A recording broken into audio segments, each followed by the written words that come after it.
Hi hello అండి అందరికీ నమస్కారం అండి ఫ్రెండ్స్. ఇక సెప్టెంబర్ నుంచి భారీగా పెరగనున్న వీటి ధరలు అంటూ అప్డేట్ అయితే రావడం జరిగిందండి.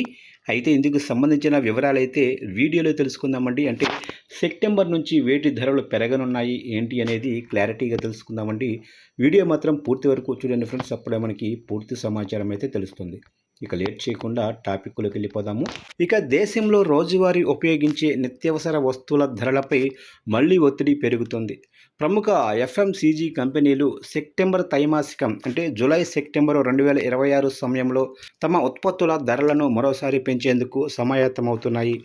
చక్కెర, పామాయిల్, ఇతర ప్రధాన ముడిసరుకుల ధరలు భారీగా పెరగడంతో కంపెనీల మార్జిన్లపై తీవ్ర ప్రభావం పడుతుంది.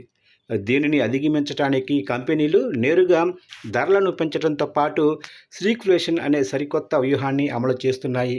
అంటే ప్యాకెట్ ధరను పాత ధర వద్దే ఉంచి దానిలోనే వస్తువు పరిమాణాన్ని తగ్గించడమే ఈ పాత పద్ధతి.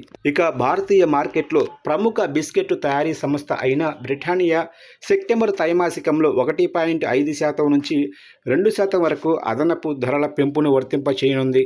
ముఖ్యంగా 5-10 చిన్న ప్యాకెట్లలో స్ట్రిక్ఫ్లేషన్ పద్ధతిని ఉపయోగిస్తున్నట్లు ప్రకటించింది. మరోవైపు Godrej consumer products, Dabur India, Hindustan Unilever వంటి సంస్థలు కూడా ముడి సరుకుల ధరల భారం కొనసాగితే జూలై సెప్టెంబర్ సమయంలో 2% నుంచి 5% వరకు క్రమంగా ధరలను సవరించే యోచనలో ఉన్నాయి.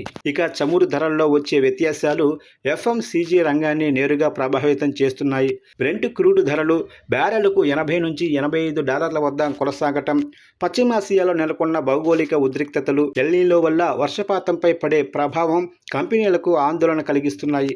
అయినప్పటికీ భారత మార్కెట్లో ప్రీమియం ఉత్పత్తులకు, బ్రాండెడ్ వస్తువులకు డిమాండ్ బలంగా ఉండడంతో లాభాల శాతాన్ని నిలబెట్టుకోగలమని కంపెనీలు ధీమా వ్యక్తం చేస్తున్నాయి. రాబోయే రోజుల్లో బిస్కెట్లు, సోపులు, పర్సనల్ కేర్ ఉత్పత్తులు, వంట నూనెలు, టీ, కాఫీ, ప్యాకేజ్డ్ ఫుడ్ ధరలు పెరిగే అవకాశం అయితే ఉంది. ఒక్కసారిగా పెద్ద ఎత్తున ధరలు పెంచకుండా కాలిబ్రేటెడ్ ప్రైజింగ్ పద్ధతిలో కంపెనీలు కొద్దిగా ధరలను మార్చనున్నాయి. రాబోయే రోజుల్లో క్రూడ్ ఆయిల్ ధరలు, గ్లోబల్ పరిస్థితులు, ఋతుపవనాల ఆధారంగా వినియోగదారుల రోజువారీ బడ్జెట్ ఎంత మేర పెరుగుతుందనేది ఆధారపడి ఉంటుంది.